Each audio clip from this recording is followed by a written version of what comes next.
Hello there, dear friends, and welcome once again to the Relaxed Fantasy Review.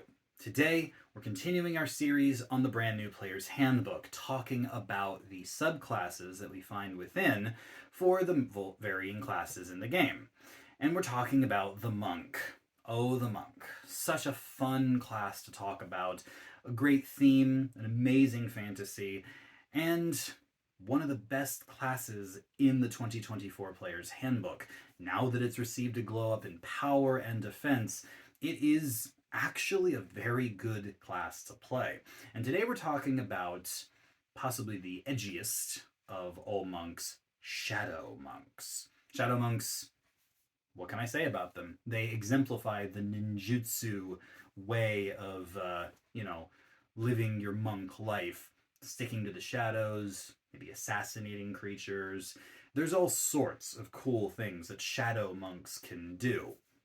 We'll get into the details of how they've changed because they are an older subclass and now they've been revamped for 2024. We'll get into those details in just a moment. Before we do, though, I'd like to let you know Relaxed Fantasy Review has memberships. For just $1 a month, you can support me here on YouTube and get a couple benefits. First, you get a little badge next to your name in the comments, letting folks know you're a supporter. Also, you get early access to my videos. I upload them Monday, Wednesday, and Friday, and I upload them a day early for members only. And you get access to the VIP room in my community Discord. Relaxed Fantasy Review Discord is free for anyone to join, but if you're a member, you get to come in the VIP room, talk shop with me, D&D, the YouTube channel, whatever you like, really. If any of that interests you, you can click the join button just down there next to the subscribe button. And if it doesn't interest you, that's fine too. Just clicking the subscribe button would be great. Liking the video, commenting, watching it in the first place is a wonderful way to support me. So thank you for watching my content here on YouTube. All classes get their subclasses at level 3 now, but monks always did. So level 3, we get Shadow Arts. You can draw on the power of the Shadowfell. One focus point, and you can cast the Darkness spell without any components. So you can cast it silently and without making any movements, just by using your focus. You can also see within the spell's area when you cast it. While it persists, you can move it at the start of each of your turn, no action required. So you can create a ball of darkness, see inside of it, and go fight in it. This means that you can have advantage on attacks against most creatures, because most creatures can't see in magical darkness. You go in, they can't see you, but you can see them. You also gain just dark vision, regular dark vision, to a range of 60 feet, and if you already have it, it increases by 60 feet, meaning that a creature that naturally has 120 feet of dark vision goes up to 180. Now, monks aren't exactly ranged combatants normally, but it's interesting that you can see creatures even with enhanced dark vision before they see you. Finally, you learn the Minor Illusion spell and cast it with your wisdom. Awesome. Minor Illusion's a great spell, and I think it's a phenomenal thing to add on to a monk for utility purposes. All in all, I cannot complain about this. One focus point, and basically for an entire combat encounter, you have granted yourself advantage on all your attacks and disadvantage for your enemies. Now, you gotta talk with your party. Not everyone can see in magical darkness. There's a couple subclasses that can do it. Warlocks can get it with Devil's Sight, but most people aren't going to be able to see. So talk with your party about tactics. But then you throw in Minor Illusion, Enhanced Dark Vision. I have to give this 10 out of 10. It's such a powerful strategy, and it rounds you out, both in utility and in combat. 10 out of 10 for this. Level 6, you get the Shadow Step feature. This says that while you are within dim light or darkness, you can use a bonus action to teleport 60 feet to another area of dim light or darkness, and when you do so, you have advantage on the next attack you make before the end of the current turn. So, what's interesting about this is that this works well with your Shadow Arts. If you have to teleport 60 feet, but there is not darkness either where you're standing or where you want to be standing, you can utilize your darkness spell to do this because you can move it 60 feet at the start of your turn.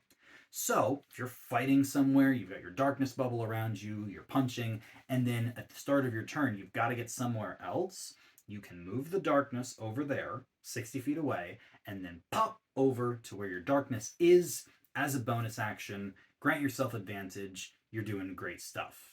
I think that this is really, really handy. It also kind of works the other way too, where if you need to get to an area of dim light or darkness, or you need to get to an area of dim light or darkness, but you're not standing in dim light or darkness, move your darkness onto you and then teleport.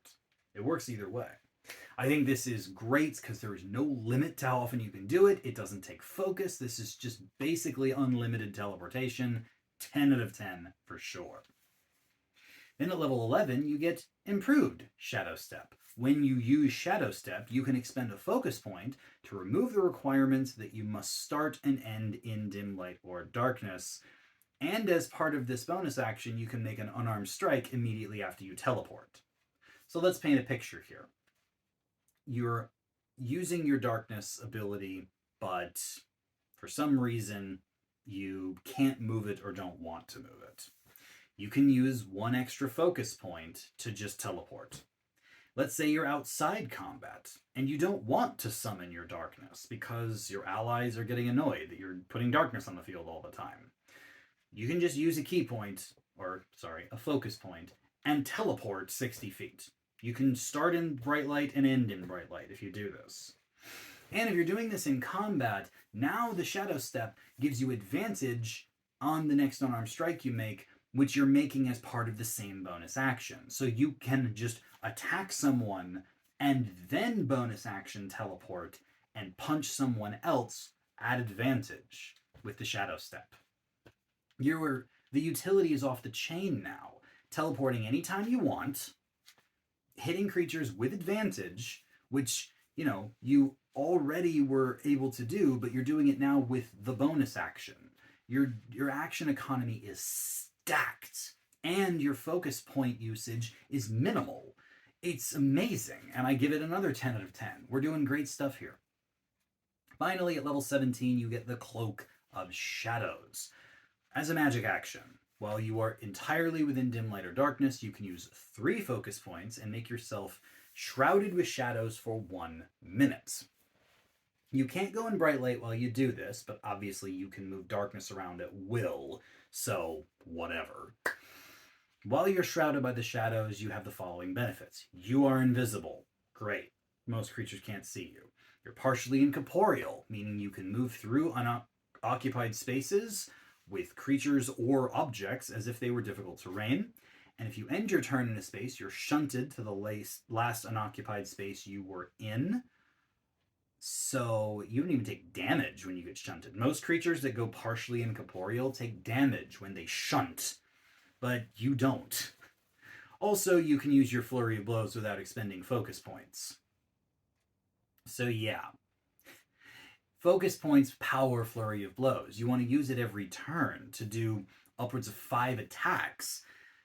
Now, you don't even need to spend your focus on it. You spend 3 focus points at the start of combat. You're invisible, so you just have advantage even if you're not in darkness. You just can't go in bright lights. Fine.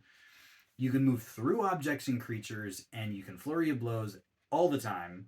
So if you have this for 3 turns, which you probably will, then you have it's paid for itself because you would have spent those focus points anyway. You can even use it outside of combat if you want to move through walls or something. This is incredibly strong. I cannot overstate how just 3 focus points, which is nothing at level 17, that's a pittance. You have so many. You have 17 focus points and lots of ways to get them back. And it's so efficient and so strong.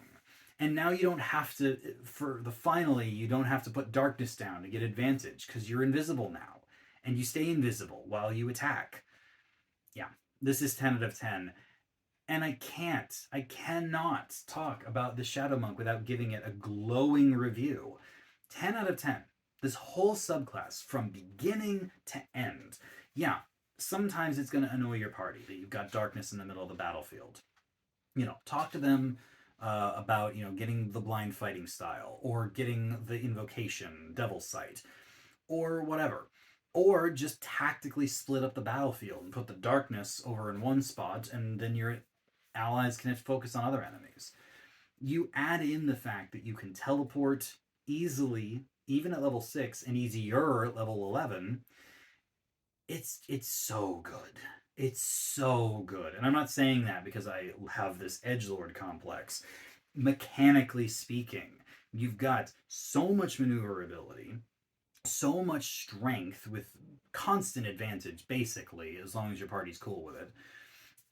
You know, you got minor illusion, which is already fun and it's useful, and you can walk through walls at high levels. 10 out of 10. No notes. This is such a powerful subclass, and it's not overpowered because there are lots of ways to grant yourself advantage, to go invisible. Take the shadow touched feature and you can actually get the invisibility spell, or work with your friendly neighborhood bard or druids, use fairy fire. This isn't giving you anything that you couldn't have gotten through reasonable means. You can just do it for yourself now. And yeah, 10 out of 10. 10 out of 10, no question. The Shadow Monk is one of the best subclasses I've seen in the brand new player's handbook. It's tuned up to 11, and it is genuinely one of my favorites. This has been the Relaxed Fantasy Review. If you enjoyed the video, please like and subscribe down below. Have a look for the join button down there, and keep your eyes peeled for more subclass reviews coming down the line soon. Have a good one, my friends.